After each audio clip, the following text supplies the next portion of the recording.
Hello students, my name is Bhavnesh Parsaria. I'm a physics faculty at Navodhan Academy Indore. अभी NEET 2024 के लिए हम लोग जो टेस्ट सीरीज कंडक्ट कर रहे हैं उसका टेस्ट पेपर 1 हम लोग यहाँ पे डिस्कस करने जा रहे हैं फिजिक्स वाले पार्ट को।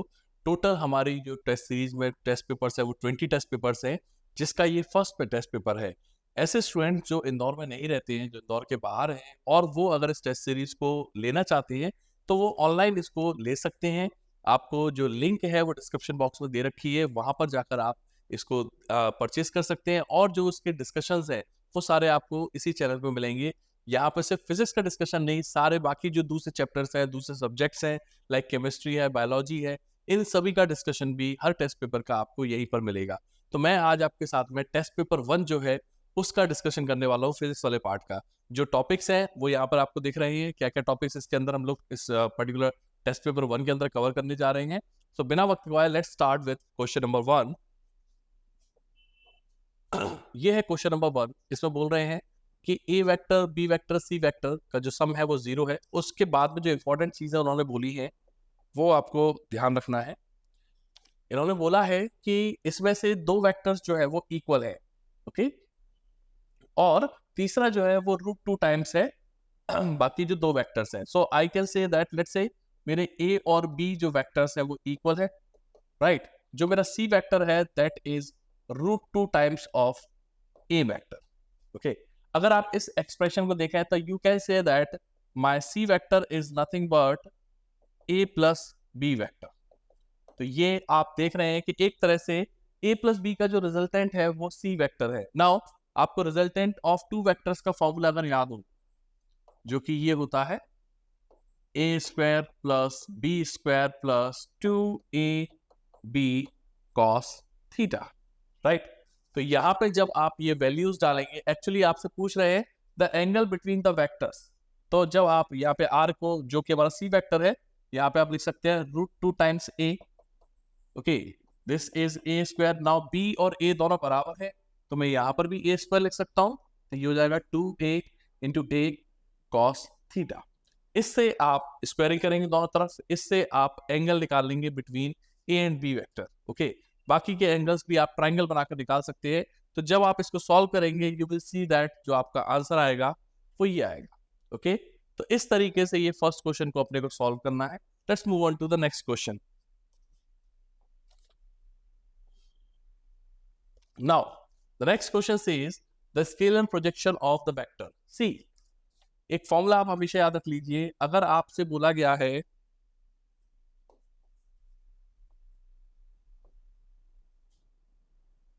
Projection of A vector on B vector, तो उसका जो फॉर्मूला होता है that is A dot B over modulus of B.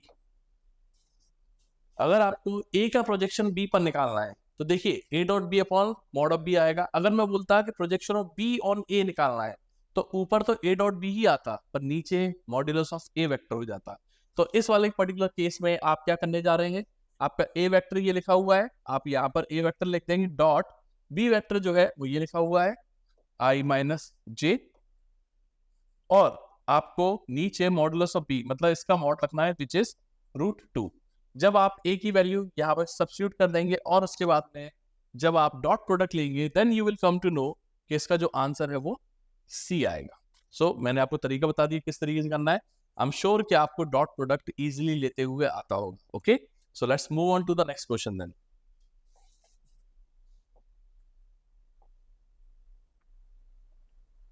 Okay, now the third question says if A vector equals to B plus C vector and vector A, B, C are having the value 13, 12 and 5.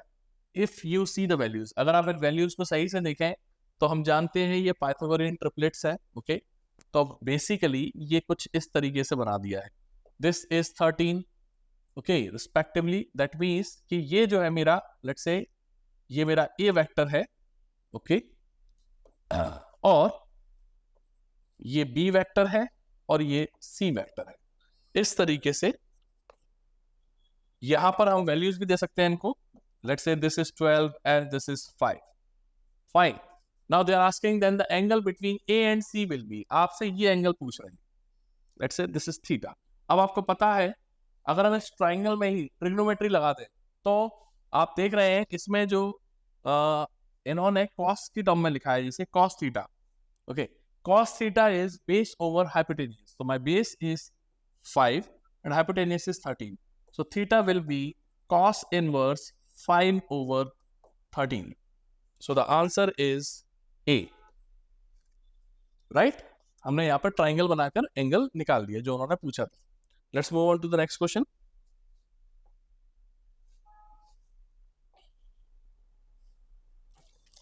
Okay, in the expression P equals to E L square m to the power of negative 5 g to the power of negative 2. E, M, L are energy, mass, angular momentum, and gravitational constant respectively. The dimensional formula of P. Again, it is the dimensional formula question. अगर आपको energy, length, mass, angular momentum, energy, angular momentum, mass और gravitational constant इन सब के अगर आपको dimensional formula याद है तो आप इस क्वेश्चन को बहुत इजीली कर सकते हैं. What you have to do is जो भी मास वाली टर्म्स होगी उन सब पे एक साथ लिख देना है, लेंथ वाली भी एक साथ लिख देना है, टाइम वाली भी एक साथ लिख देना है. इसके लिए आपको इन सब के इंडिविजुअली डायमेंशनल फॉर्मूला निकालते आना चाहिए, तभी आप इस क्वेश्चन को कर पाएंगे. ओके, तो ये क्वेश्चन मैं आपके ऊपर छोड़ रहा हूं. इसका जो आंसर है वो सी है. ओके, मतलब कि ये जो आंसर आएगा अगर आप आंसर देखें तो it is a dimensionless quantity because it is m0 l0 t0. तो डायमेंशनलेस क्वांटिटी आना चाहिए. आप करके देखिएगा, इसका आंसर सी आ जाएगा. नेक्स्ट क्वेश्चन देखते हैं.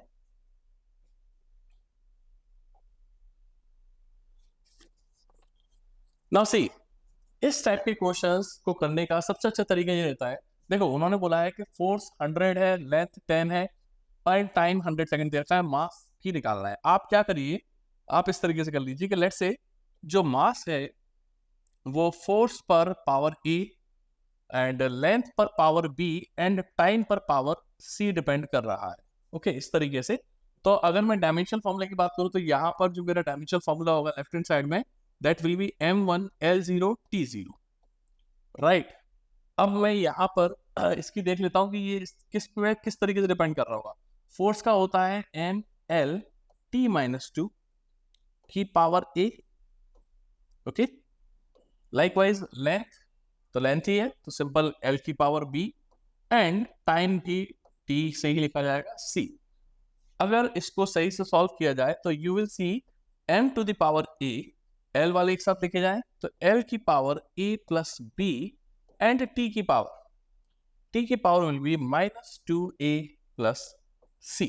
ओके, एंड यहाँ पर चल रहा है m1 l0 t0. अगर आप कंपेयर करते हैं तो यू सी कि A की वैल्यू आ गई 1, B की वैल्यू यहाँ से अगर हम दें A plus B equal to 0 है. कैसे? मैंने इसको इससे कंपेयर करा. ओके, A की 1 ऑलरेडी आ चुकी है तो B की आ गई -1 और यहाँ पे अगर मैं देखूँ नेगेटिव 2A प्लस C ये भी हो जाएगा इसके बराबर, मतलब 0. A की वैल्यू 1 डाल देते हैं यहाँ पर तो C की वैल्यू आ जाएगी 2. इसका मतलब ये है कि जो M है, ओके, मैं यहाँ पे लिख देता हूँ, जो M है वो फोर्स की पावर 1, फोर्स की पावर A है तो फोर्स की पावर 1, लेंथ की पावर B मतलब लेंथ की पावर -1 एंड टाइम की पावर C मतलब टाइम की पावर 2 पे इस तरीके से डिपेंड कर रहा है. अब आप वैल्यू डाल दीजिए. F की वैल्यू कितनी है? 100 है. लेंथ माइनस में है तो नीचे लिखना पड़ेगी लेंथ को. लेंथ है 10 एंड जो टाइम है 100. तो ये 10 से 10 काटा, आपका आंसर आ गया 1000. तो इसका जो सही आंसर है that will B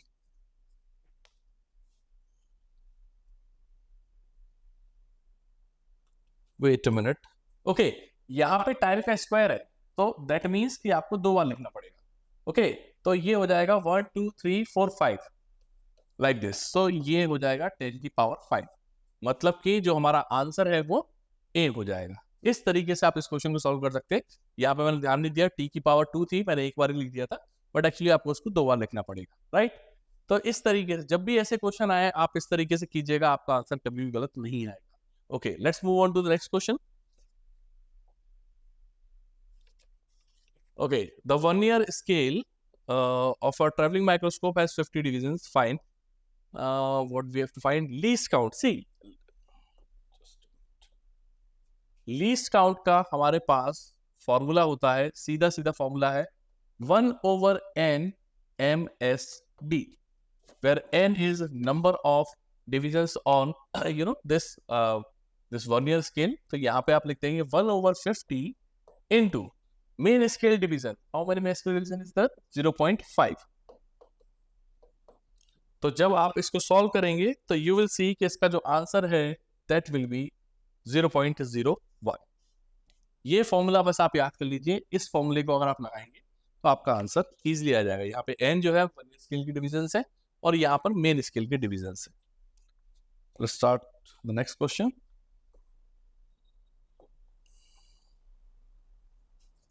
Okay, if the error in measuring the radius of the sphere is 3, what is the percentage error in measuring the volume of sphere? Okay, fine. See, volume का formula होता है हमारे पास sphere के लिए 4/3 पाई r cube. आपको निकालना है ये delta v over v into 100. Percentage error in volume तो हम जानते हैं ये कांस्टेंट वाली चीजें तो हम इग्नोर कर देंगे और यहाँ लिखेंगे इस तरीके से इंटू 100. और इस पूरे की जो वैल्यू है परसेंटेज एरर जो दिया है वो आपको 3 दिया है तो यहाँ से आंसर आ जाएगा 9%. मतलब इसका जो आंसर है वो हो जाएगा सी. क्लियर है? Let's move on to the next question. Okay, now in the next question, the initial velocity of body is given as u. They see this, and the acceleration. See, यहाँ पे भले f दिया है पर ये acceleration है, याद रखिएगा. Okay, आपको फिर कुछ ऑप्शन दिए गए. अगर आप देखें यहाँ पर तो velocity के एक्सप्रेशन दिए गए हैं. हम जानते हैं जो acceleration होता है that is dv over dt, or you can say that dv is nothing but a times dt. और आपने क्या करना होता है, इसको इंटीग्रेट करना होता है. अगर इसके हिसाब से चलें तो dv इक्वल्स टू इंटीग्रेशन अगर करें, let's say initial velocity u है और फाइनल वेलोसिटी इसकी v हो गई a का मतलब यहाँ पे ये s की वैल्यू है तो ये वैल्यू आप यहाँ पे पुट करने जा रहे हैं 2t² plus 3t plus 4. Okay, time पहले 0 था, अब टाइम t हो गया और dt. नाउ आपको अब इसको इंटीग्रेट करना है. यहाँ पर इंटीग्रेशन हो जाएगा, मैं यहाँ पे सॉल्व करके दिखा रहा हूँ. इसका dv का इंटीग्रेशन हो जाएगा v और आप यहाँ पे लिमिट लगा देंगे u से लेकर v तक. ओके, नाउ ये जो इंटीग्रेशन है that is 2t³ by 3 plus 3t² by 2 plus 4t like this. Okay, और यहाँ पे आप लिमिट लगा देंगे 0 से t. आई जस्ट होप कि आपको इंटीग्रेशन, ये जो बेसिक इंटीग्रेशन है ये अच्छे से आता है, क्योंकि अगर वो नहीं आता तो फिर आप इस चीज को सही से नहीं समझ पाएंगे. राइट, तो यहाँ पे हम लिख देंगे v माइनस यू इक्वल्स. अब ये जो वैल्यू है ये देखिए, पहले आप t रखेंगे तो 2t³ by 3 plus 3t² by 2 plus 4t. अब 0 रखेंगे सारा 0 हो जाएगा. फिर आप इस u को उधर ले जाएंगे, then you will see that जो इसका आंसर है वो ये आ जाएगा. बस इस u को आपको उस तरफ शिफ्ट करना है और आपका आंसर जो है वो C वाला आ जाएगा. Let's move on to the next question. Now in this question we have to mark the correct statement. Okay, and we are given some options. जैसे हम अगर पहले ऑप्शन को देखें तो वही कह रहे हैं कि if x and v have opposite sign the particle is moving towards origin, where x जो है यहां पर आपको x पोजीशन दे रखी है एंड v वेलोसिटी है. अगर आप एक स्प्रिंग वाला केस कंसीडर करें, सिस्टम वाला केस कंसीडर करें, आपको पता है लेट्स से अगर ये ओरिजिन है और अगर हम एक्सट्रीम पॉइंट्स पे देखें, फॉर एग्जांपल यहां पर या यहां पर देखें, ठीक है, इस पर्टिकुलर केस में जो आपका डिस्प्लेसमेंट है वो इस डायरेक्शन में है, या पोजीशन अगर बोले तो ये x की डायरेक्शन है, और इस पर्टिकुलर पॉइंट पे जो वेलोसिटी होती है वो इस तरफ ओरिएंटेड रहती है, क्योंकि ये जो ऑब्जेक्ट है अब इस तरफ आना चाह रहा है. राइट, तो इस पर्टिकुलर पॉइंट पे जो कि एक्सट्रीम पॉइंट्स होते हैं, उस पॉइंट पे अगर हम देखें तो ये दोनों जो क्या बोलना चाहिए, डायरेक्शंस है ये ऑपोजिट है, और जो टेंडेंसी है बॉडी की वो ओरिजिन की तरफ आने की है. तो पहला ही जो ऑप्शन है वो सही हो जाएगा. बाकी के ऑप्शंस अगर आप एनालाइज करेंगे तो आप देखेंगे कि ये ऑप्शन जो है वो सही से सेट नहीं हो रहे. Okay, so let's move on to the next question. Now a particle moves along x axis, और ये आपको पोजीशन दे रखी है, फिर उन्होंने कुछ ऑप्शंस दिए हैं और आपको उसको चेक करना है कि कौन सा ऑप्शन सही है इनमें से जो गिवन ऑप्शंस है। तो अगर आप देखें तो इसमें वेलोसिटी भी दे रखी है, एक्सेलरेशन भी दे रखा है ऑप्शन में। तो व्हाट वी डू, हम जानते हैं वेलोसिटी होता है dx/dt। तो अगर हम इसको डिफरेंशिएट करते हैं विद रिस्पेक्ट टू टाइम, तो यहां पर ये हो जाएगा u प्लस 4at माइनस 4। ठीक है, ये वेलोसिटी एक्सप्रेशन आ गया। एक्सेलरेशन का भी निकाल लेते हैं, चलिए। एक्सेलरेशन हो जाएगा simply 4a। Differentiation I just hope कि आपको क्लियर होगा, तो मैं सिंपल डिफरेंशिएशन करा यहाँ पर। अब चेक कर लेते हैं। The velocity at t equal to 0 is u। हम जब यहाँ पर t इक्वल टू 0 डाल देंगे तो क्या ये u आ रहा है? नहीं आ रहा, तो पहला ऑप्शन गलत हो गया। The acceleration is 4a, yes acceleration 4a आ रहा है। द एक्सेलरेशन इज 2a, कैसे? जब 4a ऑलरेडी हो गया तो फिर 2a तो हो ही नहीं सकता, तो a गलत है, c गलत है। At t equal to 4 the particle is at origin. t equal to 4 अगर आप डालते हैं यहाँ पर, तो आप देखेंगे कि इसकी इनिशियल वेलोसिटी आ जाती है, v इक्वल टू u आ जाता है। यानी कि जो इनिशियल वेलोसिटी है u बेसिकली आपको जो दे रखी है पोजीशन का, ये दे रखा है, क्या बोल रहा हूं,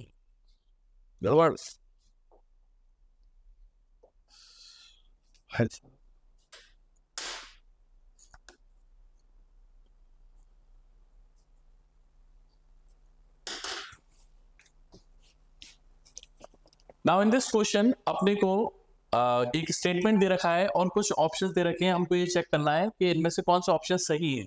अगर हम देखें तो ये x जो है पोजीशन दे रखी है, और आपको अगर ऑप्शंस में देखते हैं तो आपको वेलोसिटी और एक्सेलरेशन दे रखा है। हम जानते हैं कि जो पोजीशन होती है उसके रिस्पेक्ट में अगर वेलोसिटी निकालना है तो v इक्वल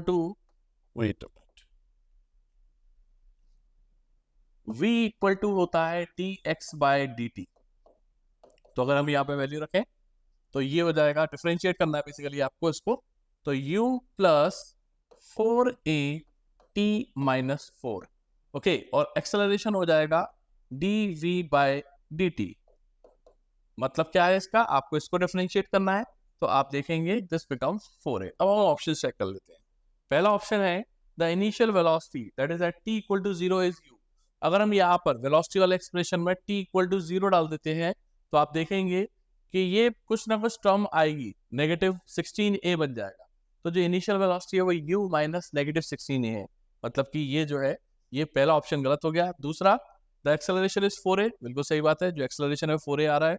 तीसरा, द एक्सेलरेशन इज 2a, कैसे हो सकता है, जब ऑलरेडी 4a आ गया है तो 2a तो आ नहीं सकता। At t equal to 4 second the particle is at origin. देखिए पोजीशन ये दे रखी है आपको, यहाँ पे अगर t इक्वल टू 4 डालते हैं तो ये एक्सप्रेशन खत्म हो गया और ये भी एक्सप्रेशन खत्म हो गया, मतलब x इक्वल टू यहाँ से 0 आ जाएगा, और x इक्वल टू 0 का मतलब क्या है, पार्टिकल ओरिजिन पे है।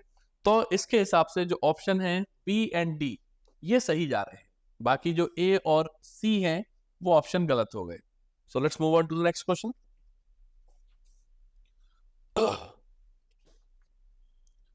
ओके, नाउ देखिए ये ना एक स्टैंडर्ड क्वेश्चन है, और इसमें आप एक डायरेक्ट फॉर्मूला अगर याद रख लें तो आपको आगे भी कभी क्वेश्चन ऐसा आता है तो फिर आपको कभी दिक्कत नहीं आएगी।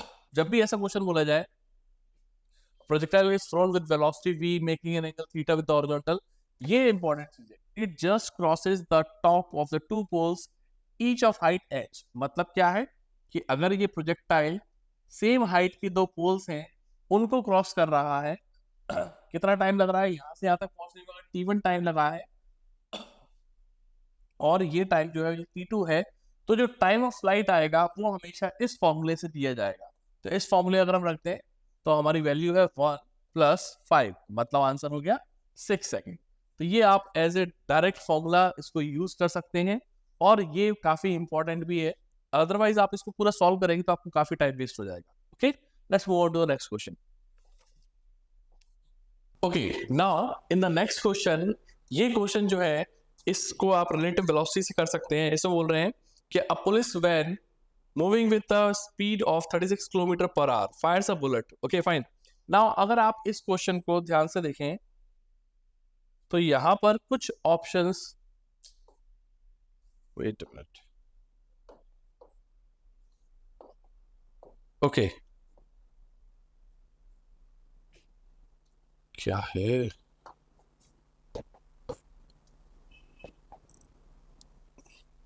फाइन। यहाँ पर एक ऑप्शन मीटर पर सेकंड में भी दिया है, बाकी के किलोमीटर पर आवर में दिया है। तो हम क्या करेंगे, हमारा जो स्टैंडर्ड प्रोसीजर होता है, हम इनको मीटर पर सेकंड में कन्वर्ट कर लेंगे। आपको पता है मीटर पर सेकंड में कैसे कन्वर्ट करते हैं, 5/18 से मल्टीप्लाई कर तो ये हो जाएगा 10 मीटर पर सेकंड। लाइकवाइज आप अगर इसको करेंगे कन्वर्ट 180 इंटू 5/18 तो ये हो जाएगा 50 मीटर पर सेकंड। अब कह रहे हैं कि with what speed does the bullet hit the thief's car। पहले तो हम अगर नेट बुलेट की वेलोसिटी निकालना है, velocity of bullet that will be equal to, इसमें जो दे रखा है आपको वेलोसिटी पुलिस वैन की दे रखी है आपको 10 प्लस मजल स्पीड आपको दे रखी है द मजल स्पीड ऑफ द बुलेट, मजल स्पीड आपको दे रखी है 150, तो ये हो गई 160। नाउ आपको निकालना है with what speed does the bullet hit the car. Basically आप जो निकाल रहे हैं वो velocity of bullet with respect to car निकाल रहे हैं, क्योंकि आपको इस वाली कार को, जो थीफ की कार है, उसको देखना है किस वेलोसिटी से हिट करेगा। That will B velocity of bullet minus velocity of car 160 minus velocity of car. Thief की जो कार की जो वेलोसिटी है वो कितनी दे रखी है,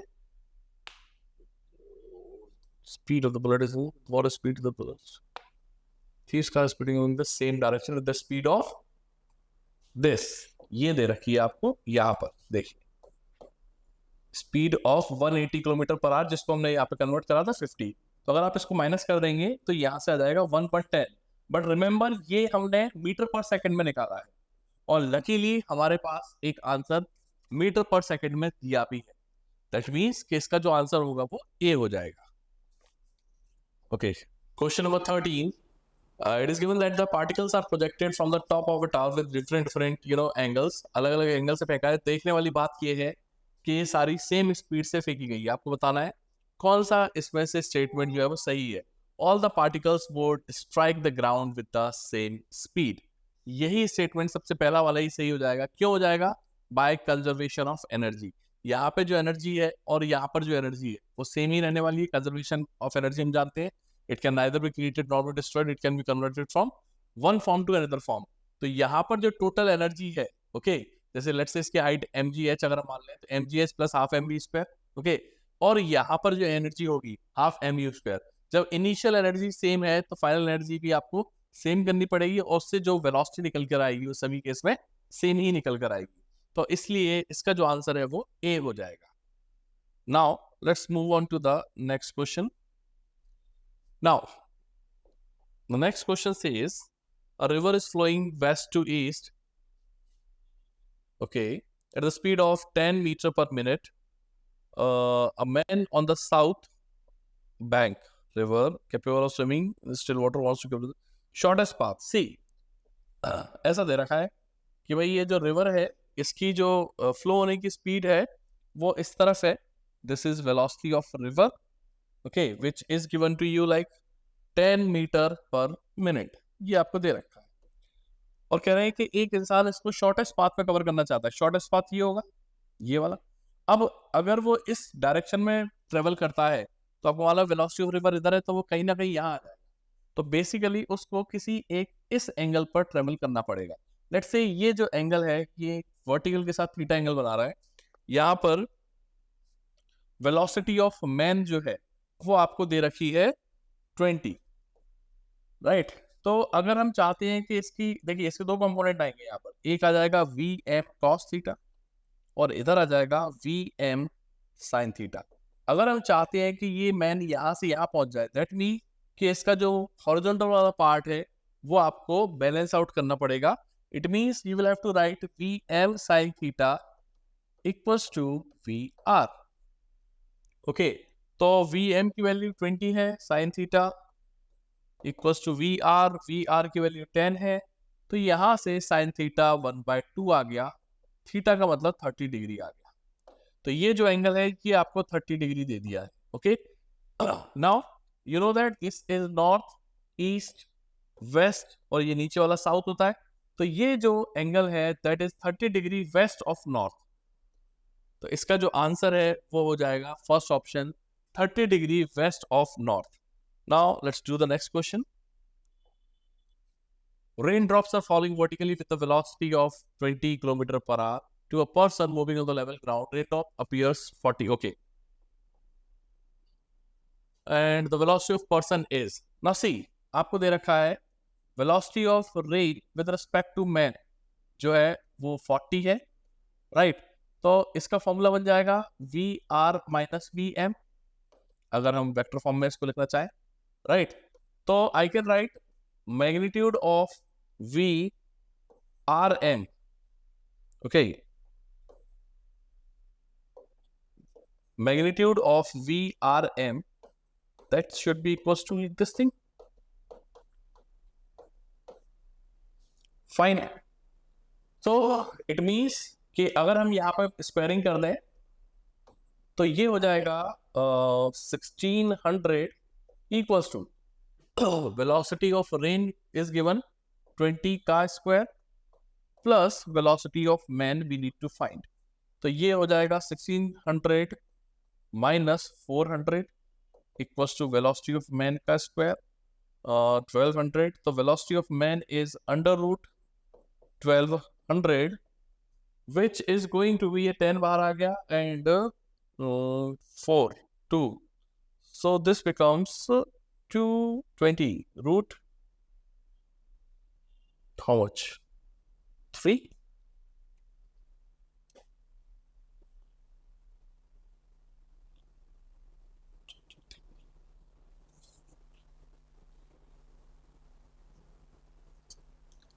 और ओके 20√3 और अदरवाइज जैसा इन्होंने दिया है ये इन्होंने क्या करा है कि इसको ना इस फॉर्म में लिख दिया है बेसिकली। सी ये कहाँ से आया, ये 100 जो है इसके 10 बाहर आ गया और अंदर में सिर्फ 12 छोड़ दिया। आप इसको फर्दर भी सिंप्लीफाई कर सकते थे, 12 है, 12 को आप 2√3 भी लिख सकते हैं, ओके, बट उन्होंने नहीं लिखा, कोई बात नहीं। तो हमारा जो आंसर है वो इसका सी आ जाएगा। Okay, now let's do the next question. 16th, a body falls freely from rest under gravity. It covers as much distance in the last second as it covers in the first 3 seconds. Okay, let's say that the total number of seconds are n. So we know that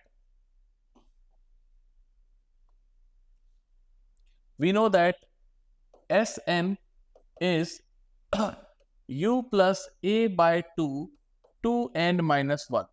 Okay, this is the distance traveled in the any nth second. Let's say this time it is the last second and they are saying that it is equal to the distance covered in first 3 seconds. So distance traveled in first 3 seconds will be u is 0 since it is falling freely, half g into 3 का square, half g t square. तो ये हो जाएगा 9/2 g. तो इन दोनों को अगर हम इक्वेट कर दें, सिंस यहाँ पर हमारी इनिशियल वेलोसिटी 0 ही है और a जो है वो यहाँ पर g हो जाएगा, तो you will write g over 2 2n minus 1 equals to g over 2 into 9. ये 9 है, कंफ्यूज मत होइएगा, अभी मैं भी हो गया था। तो g over 2 कटा, ओके, तो यहाँ से 2n minus 1 equals to 9, n equals to आ जाएगा यहाँ से 5 seconds. So this is your answer. Now let's do the next one. Okay, two balls of different masses are thrown vertically upward with the same speed. They will pass through their points of projection in downward direction with the same speed. Okay, we are given two statements. First, we need to check whether the statements are correct or wrong. If they are correct, then statement 2, which is reason, is it justifying the assertion or not? तो पहला तो बोल रहे हैं कि दो balls जो है वो डिफरेंट मासेस की thrown vertically upward with the same speed, they will pass through their points of projection in the downward direction. हम जानते हैं जब भी फ्री फॉल मोशन होता है, जब भी फ्री फॉल मोशन होता है तो आपको सिमेट्री पता है, जिस भी पॉइंट पर आप देखना चाहें, अगर वो v वेलोसिटी से यहाँ क्रॉस कर रही है, तो इसी वेलोसिटी से वापस ये यहाँ पर भी क्रॉस करेगी। तो उनका जो सेम पॉइंट है वो हमेशा सेम वेलोसिटी से क्रॉस किया जाता है। तो पहला ऑप्शन तो सही है। दूसरा, downward velocity attained at the point of projection are independent of the masses. Of course, क्योंकि हम जानते हैं फ्री फॉल मोशन में जो हमारी इक्वेशंस होती है, 3 equations like v equals to u plus gt, s equals to ut plus half gt square, v square equals to u square plus 2gh, इसमें कहीं पर भी मास नहीं आता। तो जो वेलोसिटीज है वो मास पर डिपेंड नहीं करती हैं। तो जो असर्शन है उसको सही से रीजन जो है जस्टिफाई कर रहा है, और इसलिए हमारा जो आंसर है वो ए हो जाएगा। Now let's move on to the next question. Okay, तो नेक्स्ट क्वेश्चन है, आपको एक्सेलरेशन टाइम ग्राफ दिखा रखा है पार्टिकल का, ओके, और वेलोसिटी टाइम ग्राफ आपसे पूछा जा रहा है ना। सी, यहाँ पर अगर आप ग्राफ को सही से देखें, मेरे ख्याल से इस तरफ आना चाहिए मुझको। सी, 0 से 2 के बीच में एक्सेलरेशन है, दैट टू कांस्टेंट एक्सेलरेशन है। तो जो वेलोसिटी है वो बढ़ रही होगी, जैसे यहाँ पर एक स्ट्रेट लाइन आ रहा होगा। ओके, ये तो नहीं हो सकता, वेलोसिटी कांस्टेंट नहीं हो सकती है, ठीक है। वेलोसिटी जहां भी कांस्टेंट है वहां हटा दीजिए। अब हमारे पास बी और डी बचता है खाली। नाउ बी के साथ दिक्कत ये है कि ये ना एक स्ट्रेट लाइन में नहीं जा रहा है, कुछ इस तरीके से जा रहा है। तो ये ऑप्शन भी कट गया, एक ऑप्शन बचा हमारे पास ये। और वैसे भी हम चेक कर सकते हैं 2 से 4 के बीच में एक्सेलरेशन 0 है, दैट मींस वेलोसिटी कांस्टेंट हो जाएगी। और फिर 4 से 6 के बीच में एक्सेलरेशन नेगेटिव है, तो वेलोसिटी नीचे जा रही होगी। तो इसका जो आंसर है वो डी हो जाएगा। Now let's move on to the next question. A stone is thrown vertically upward with an initial speed u from the top of a tower. C.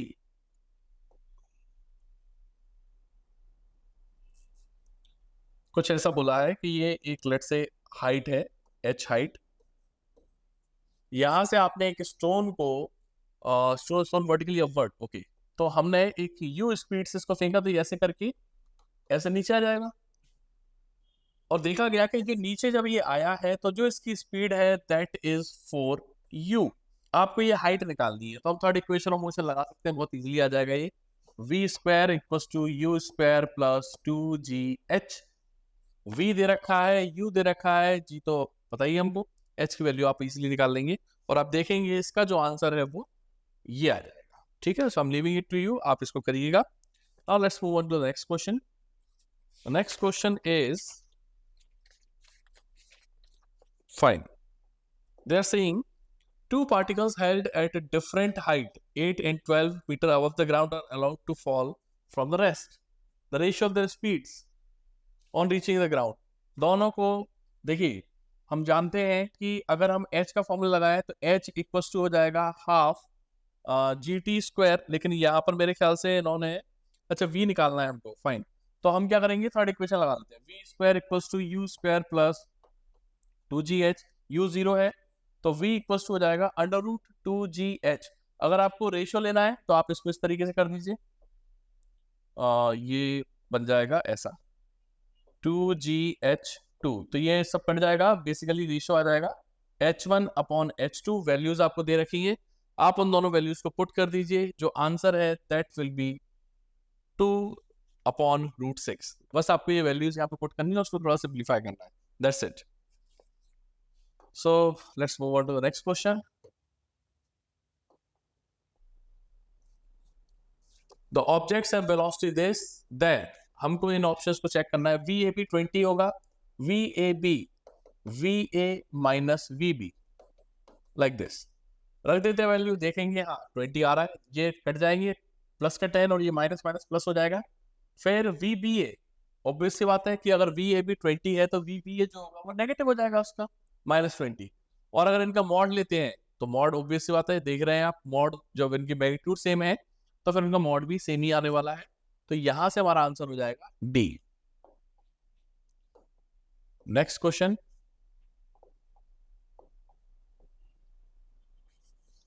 To projectiles are fired from the same point at an angle C. ये चीज आप अच्छे से याद कर लीजिए कि अगर एक प्रोजेक्टाइल को दो अलग अलग एंगल से फेंका जाता है और उन दोनों एंगल्स का सम अगर 90 डिग्री है, मतलब अगर एक एंगल थीटा है और दूसरा अगर 90 माइनस थीटा है, तो उस केस में इनकी जो रेंज है वो सेम आती है।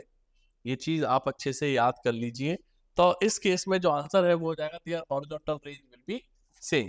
सिर्फ हॉरिजॉन्टल रेंज सेम आएगी, मैक्सिमम हाइट सेम नहीं होगी, ध्यान रखिएगा। Okay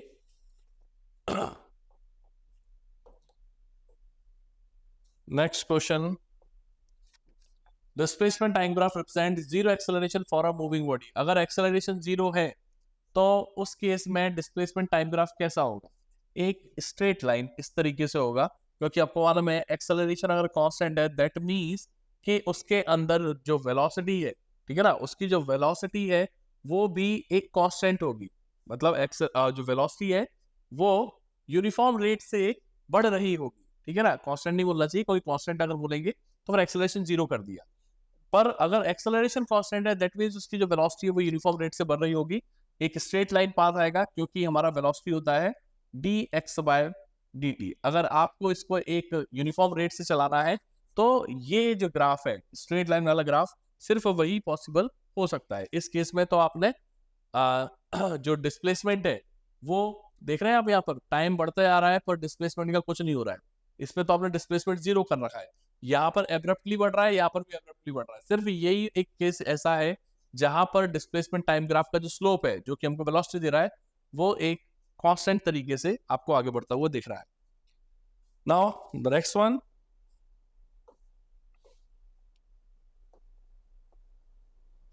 okay, a boat covers certain distance between two spots, fine, let's say ये दो spots हैं A and B, on a river taking time t1 going down, what will the time taken by the boat to cover the same distance in still water? ठीक है, मान लेते हैं velocity of boat जो है वो ये है, वेलोसिटी ऑफ रिवर जो है वो ये है।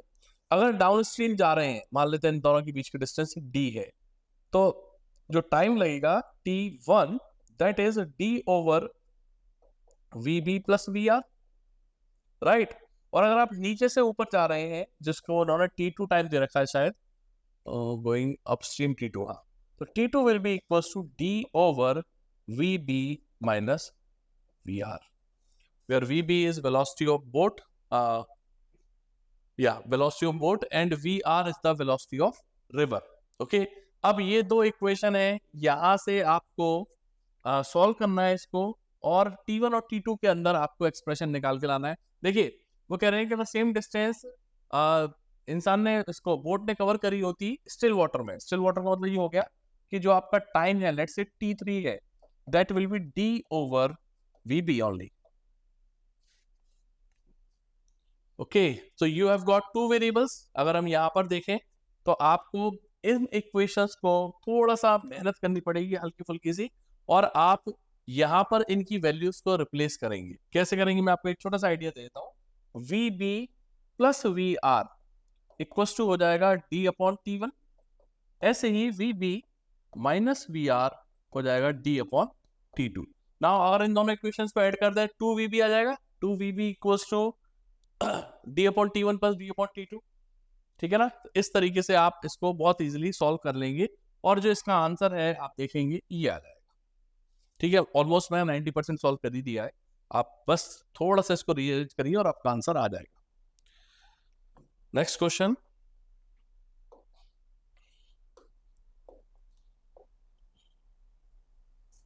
which pair of angles for a range will be same? अभी हमने जस्ट बात करी है जिन एंगल्स का सम अगर 90 हो, 75 प्लस 15 90, 60 प्लस 30 90, 32 प्लस 58 90, आंसर हो जाएगा all. Theta and 90 minus theta, ये दो एंगल्स ऐसे होते हैं जहां पर रेंज सेम आती है प्रोजेक्टाइल की। तो ये जो दो पेयर हैं आप देख रहे हैं सारे के सारे उनका सम जो है वो 90 आ रहा है। ओके, तो नेक्स्ट क्वेश्चन बोल रहा है टू बॉल्स, एंगल दे रखा है इनका थीटा एंड 90 माइनस थीटा। आप देख रहे हैं ये पर्टिकुलर एंगल जो हमने अभी थोड़ी देर पहले बात करी थी, इसमें क्या होगा, रेंज सेम होगी। ओके, अब फॉर्मूला आपको पता है tan theta equals to 4h upon r होता है, लेट्स से ये h1 है, और दूसरा हो जाएगा tan 90 minus theta equals to 4h2 upon r, और आपको बोला है कि जो h2 है ना वो 50 प्लस h1 है। ये क्वेश्चन की लैंग्वेज से आप निकाल सकते हैं।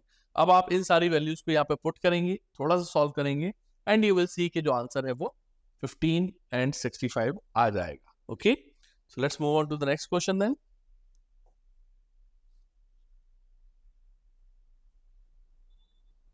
Okay. So the next question is आपको velocity and see here it is not time, velocity displacement, ये आपको पोजीशन टाइम ग्राफ दे रखा है, वेलोसिटी पोजीशन टाइम ग्राफ, और आपसे कह रहे हैं इस पर्टिकुलर पॉइंट पर एक्सेलरेशन निकालिए। तो एक्सेलरेशन का फॉर्मूला जनरली तो हमारा ही होता है dv/dt, पर हम इसका एक फॉर्मूला और लिखते हैं v dv/dx, अगर हमको वेलोसिटी डिस्प्लेसमेंट टाइम ग्राफ दे रखा हो, जैसे कि इस केस में दे रखा है। तो एट 3 अगर हम देखें तो 3 पे वेलोसिटी है 2 और dv/dx इस पॉइंट पर अगर हम स्लोप देखें, देखिए ये पूरी एक लाइन चली आ रही है, आप स्लोप चाहे तो यहां से निकाल लीजिए, ये देखिए ये 1 है, ये 1 है, तो ये स्लोप है 1 आ गया, तो आंसर हो गया 2। ये जो है इसका एक्सेलरेशन एट 3 मीटर पे 2 आएगा। क्लियर है? Now let's move on to the next question.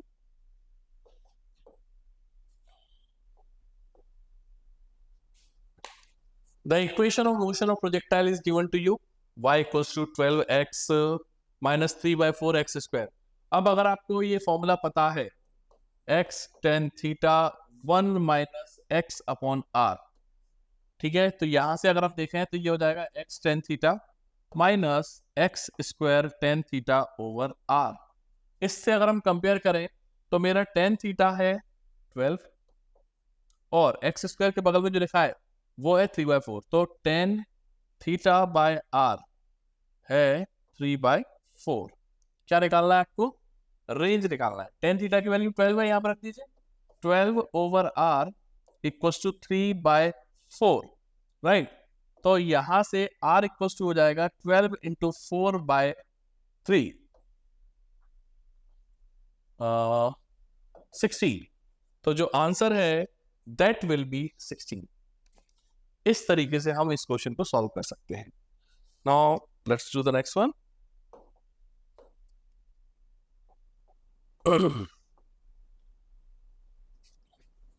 Okay, the rate of mass of the gas emitted from the rear of rocket, fine। तो ये आपको जो दे रखा है dm/dt दे रखा है, देखिए आप फॉर्मूला जाते हैं F equals to dm/dt into v।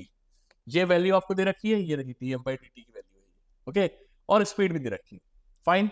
तो यहां से F निकल आएगा, जब आप वैल्यू पुट कर देंगे 0.1 इंटू v कितना है 5 मीटर 50, तो ये आ जाएगा 5। नाउ आपको निकालना क्या है? एक्सेलरेशन। एक्सेलरेशन होता है F/m, वैल्यू पुट कर दीजिएगा, आंसर आ जाएगा c। सिर्फ इस फॉर्मूले के लिए अगर आपको ये फॉर्मूला पता है तो इस क्वेश्चन को आप इजीली फिगर आउट कर सकते हैं। Okay, let's do the next one.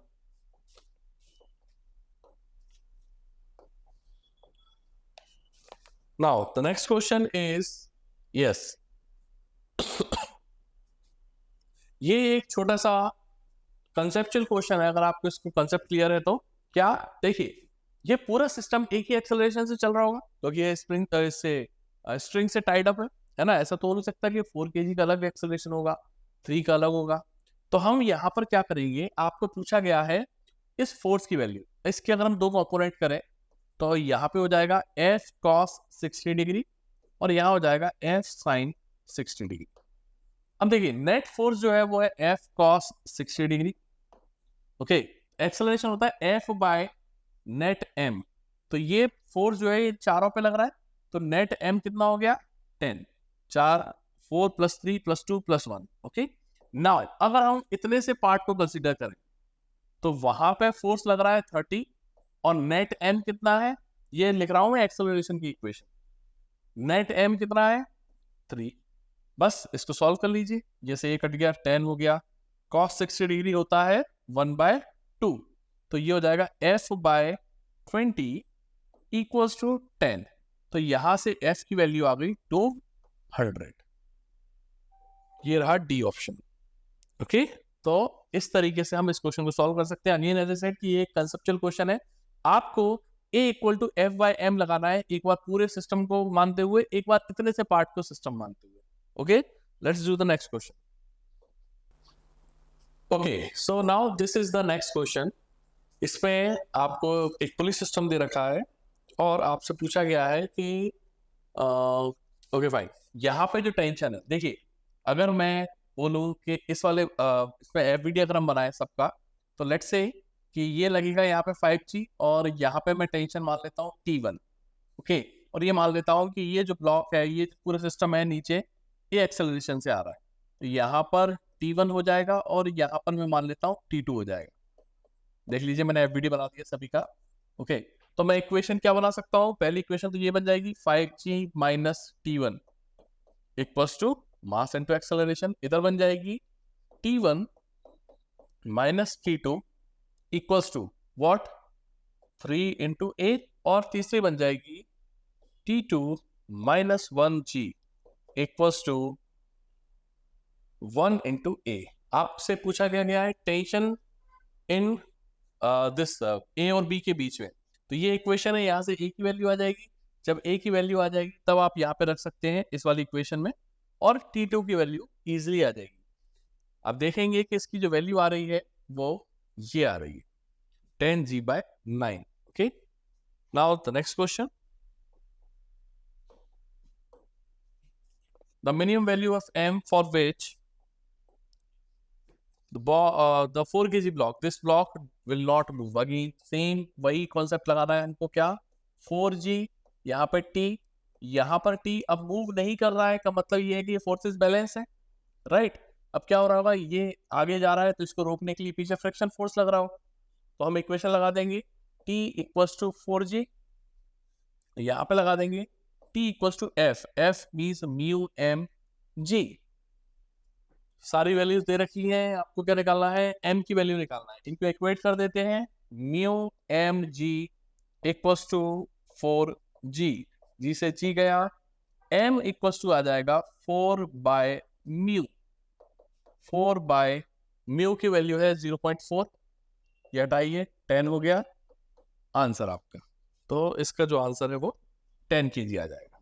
इस तरीके से इस क्वेश्चन को हम सॉल्व कर सकते हैं, बहुत इजी क्वेश्चन था ये, तो आप बस इसको फोर्सेस को बैलेंस करके इसको सॉल्व कर सकते हैं।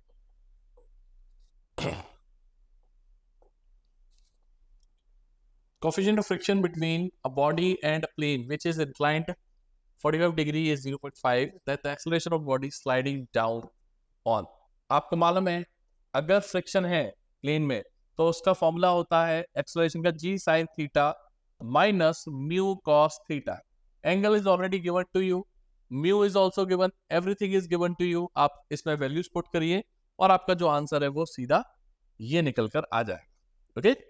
ये ऐसा रहता है g sine theta minus mu cos theta, okay. The next question,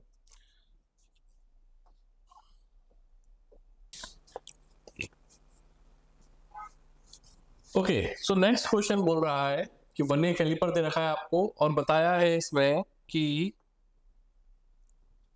20 equal divisions equals 16 main scale division. See हम जानते हैं 20 VSD इक्वल्स टू हम कर देंगे 16 MSD, राइट। तो यहाँ से 1 VSD की वैल्यू आ जाएगी 16/20 MSD। अब हम लीस्ट काउंट का फॉर्मूला जानते हैं 1 MSD माइनस 1 VSD, ये VSD की वैल्यू हम यहाँ पे पुट करेंगे, ओके। तो जब हम इसको पुट करेंगे तो आप ऐसे लिख देंगे 1 MSD माइनस 16/20 MSD। LCM लीजिए, MSD की जो वैल्यू है वो ये दे रखी है 1 mm। आप जब ये वैल्यू सारी यहाँ पुट करेंगे तब आप देखेंगे इसका जो आंसर है वो D आएगा। मैंने आपको तरीका बता दिया किस तरीके से सॉल्व करना है, आप इसको सॉल्व कीजिए आपका आंसर आ जाएगा। Let's do the next one. Okay, in next question आपको दे रखा है कि प्रोजेक्टाइल है जिसको हमने यहाँ पे 60 डिग्री एंगल से थ्रो करा है और ऐसा देखा गया एच हाइट पर जाकर ये 30 डिग्री एंगल पर गिरता है। तो अगर ये वेलोसिटी यहाँ पे v है, स्पीड ऑफ प्रोजेक्शन निकालना है, मान लेते हैं u स्पीड से आपने प्रोजेक्ट करा और ये v है, ओके। तो ये आपका v cos 30 डिग्री हो जाएगा, तो ये तो v sin 30, इसका तो क्या ज्यादा यूज आना नहीं है, v sin 30 हो गया। ये आप जानते हैं u cos 60 डिग्री एंड ये हो जाएगा u sin 60 डिग्री। नाउ हमको मालूम है प्रोजेक्टाइल मोशन में हॉरिजॉन्टल वेलोसिटी कभी चेंज नहीं होती, तो हम क्या कर देंगे, हम कर देंगे u cos 60 degree equals to v cos 30 degree. यहाँ से v और u पे आपके पास रिलेशन आ जाएगा। फिर आप वर्टिकल डायरेक्शन में इक्वेशन ऑफ मोशन लगा देंगे, थर्ड वाली। You will write v sin 30 का square v square equals to u sin 60 का square, right, minus 2gh। Why minus because gx downwards. यहां से जो रिलेशन आएगा वो आप यहाँ पर पुट करेंगे एंड आप देखेंगे कि जो इनिशियल वेलोसिटी है u जो है वो √3gh निकल कर आ जाएगी। सो बेसिकली हमने क्या कॉन्सेप्ट का यूज करा, हमने करा कि जो हॉरिजॉन्टल वेलोसिटी है प्रोजेक्टाइल की वो कभी चेंज नहीं होती। Let's move on to the next one then.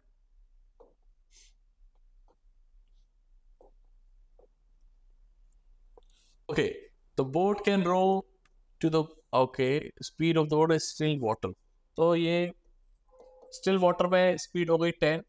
river flows steadily at the rate of velocity of river आपको दे दिया है 5।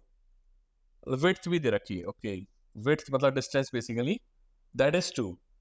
then the time elapsed minimum distance मतलब कि वो straight सीधा ऐसा जाना चाहता है, ओके। ऐसा क्वेश्चन हम पहले भी कर चुके हैं, क्लास में भी हुआ है डिस्कस। तो इसमें डायरेक्ट आप टाइम का जो फॉर्मूला है वो इस तरीके से निकाल सकते हैं।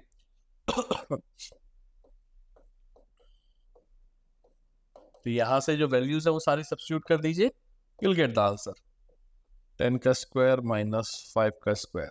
सो जब आप इसको सॉल्व करेंगे तो जो आंसर है दैट विल बी बी। इस तरीके से इसका आंसर आप निकाल सकते हैं। ये फॉर्मूला हमने यहाँ पे लगा दिया। Next question, in non-uniform circular motion velocity vector and acceleration vector are not perpendicular to each other। बिल्कुल सही है, क्योंकि वो यूनिफॉर्म सर्कुलर मोशन होता है उसमें रहती है, इसमें नहीं होते हैं। और क्यों नहीं होते हैं? In non uniform circular motion particle has normal as well as tangential acceleration. दोनों के एक्सेलरेशन के कारण see particle has this acceleration and this acceleration, उसके कारण जो एक नेट एक्सेलरेशन आता है वो इस तरीके से आता है। तो जो वेलोसिटी वेक्टर और एक्सेलरेशन वेक्टर है वो परपेंडिकुलर नहीं हो पाते हैं। तो इसका जो आंसर है वो हो जाएगा D. Both A and R are correct and R is the correct explanation of A. Okay, let's do the next one.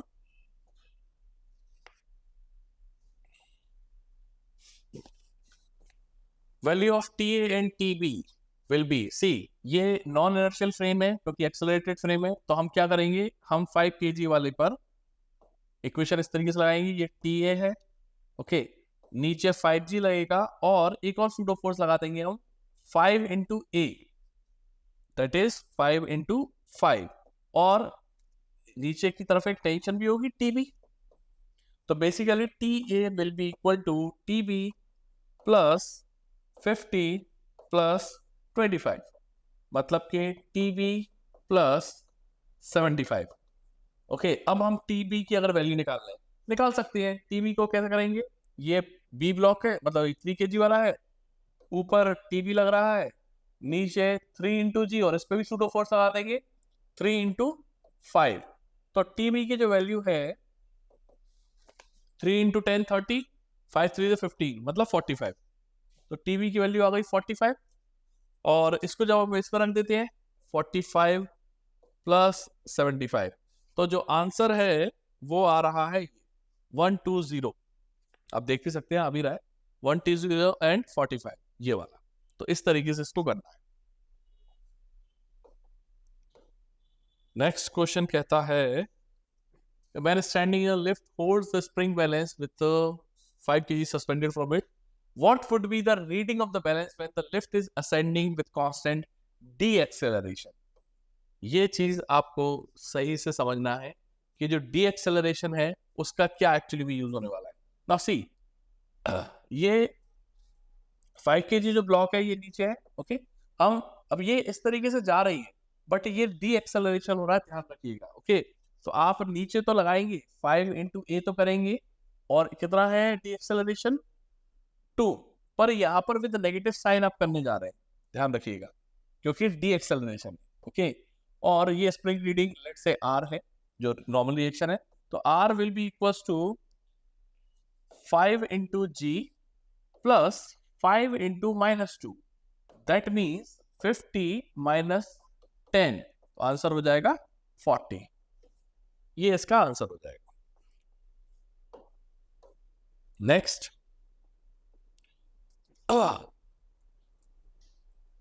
constant speed if the stone makes 40. See, this is very basic question. Okay, ये जो question है इसको आप इस तरीके से A equals to omega square R, omega को आप लिख सकते हैं 2 पाई, उसकी जो फ्रीक्वेंसी है कितने रिवॉल्यूशंस लगा रही है कितने सेकंड्स में, 14 revolutions in 20 seconds. Put the respective values. आपका जो आंसर है वो सीधा सीधा इन दो फॉर्मूलों का यूज करके आ जाएगा. तो जो आंसर आने वाला है वो है 16, दिस वन. सो ये फॉर्मूले सबसे पहले आपको इस फॉर्मूला लगाना है, ओमेगा आ जाएगा, ओमेगा को याद रखना. आर ऑलरेडी दे रखा है, ये रहा. Make sure you convert it into metres. आप इसको मीटर में कन्वर्ट करें तभी ये काम करेगा. Next question,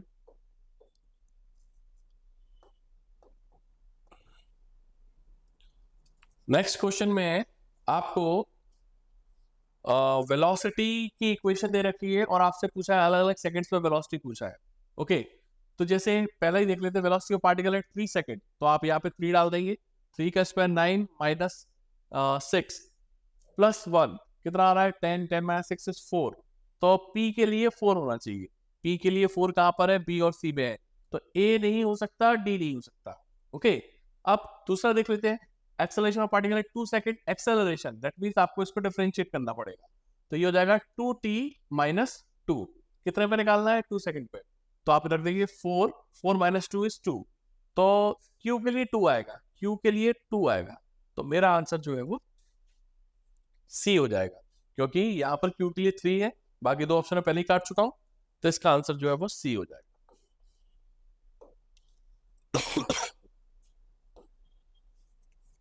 Now, next one is if V, E, V and T.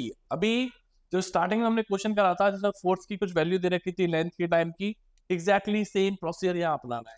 मतलब क्या है, आपसे बोला जा रहा है कि F अपॉन L की आपको वैल्यू निकालना है. तो F अपॉन L का डायमेंशनल फॉर्मूला आप निकाल लीजिए. आप जानते हैं ml t माइनस 2 और नीचे L आ जाएगा. तो ये हो गया m हो जाएगा m t minus 2. That should be equals to, अब किन किन को फंडामेंटल क्वांटिटी मान रखा है, एनर्जी को. तो एनर्जी की पावर A, वेलोसिटी की पावर B एंड टाइम की पावर C मान लेते हैं. एनर्जी का फॉर्मूला लिखिए mlt की टर्म में, वेलोसिटी का लिखिए और टाइम का तो फिर यही रहेगा. फिर m वाले एक साथ कर लीजिएगा, L वाले एक साथ कर लीजिएगा, T वाले एक साथ कर लीजिएगा और फिर यहां से इनको कंपेयर कीजिएगा. A, B, C जो वेरिएबल है उनकी वैल्यू निकालिएगा and you will get the answer. तो इसका जो सॉल्यूशन है और जो आंसर है that will be B. Next, okay, next question जो है it is again very conceptual question. अब आप अगर इसको देखें तो देखिए यहां पर मैं ये T लगा देता हूं, ये T लगा देता हूं, ये हो जाएगा 2T और ये भी हो जाएगा 2T, राइट. और नीचे लग रहा है वेट आपका 80 है तो 80 इंटू G. अगर आप इस प्लैंक पे देखें तो जो फोर्सेस लग रहे हैं 2T, T एंड T, तो टोटल आपके फोर्स लग रहा है 4T और ये बैलेंस हो रहा है इसके वेट से, मतलब 800 से. तो T इक्वल्स टू हो जाएगा 800 ओवर 4, दैट मींस 200. तो जो इसका आंसर है that is A. Next question,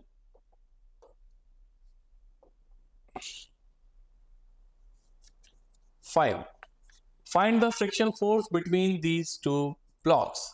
देखिए अगेन फॉर्मूला लगाएंगे, net force equals to mass into acceleration. तो acceleration is net force over mass 15.